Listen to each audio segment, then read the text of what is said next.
A teenager has been jailed for at least 22 years after fatally stabbing his neighbour in the chest with a 43cm sword. 18-year-old Sanchez Tate attacked his 21-year-old neighbour Mohamed Abdi Noor on the 11th of December last year on Tufnell Park Road, Kentish Town, North London.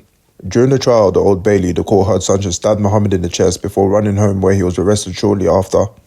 Prosecutor Catherine Patterson said that before he lost consciousness, Mohamed said Sanchez's name multiple times to let people know the name of the person who stabbed him.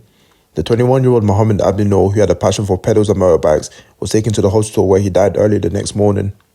The prosecutor told the jury that the level of violence was not at all proportional for what was needed to rob someone, and said it seemed more of a target of violence for whatever the reason.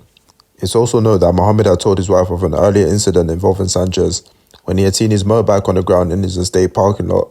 Mohamed asked some teenagers who knocked it over and they pointed to Sanchez, which is when Mohamed told Sanchez Tate that he had to pay for the damage as there was a scratch and some parts of the bike were damaged. It seems nothing else appeared to come of it, and Mohamed took his motorbike to be repaired. The damage to the motorbike was still being repaired on the day that Mohamed died.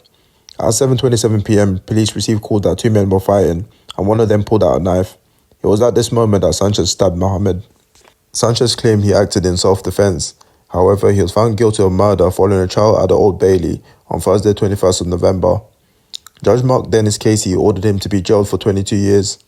Sanchez was also handed a concurrent sentence of 15 months for possessing a blade in a public place. Our thoughts and prayers are with Mohamed and his family as he died at such a young age.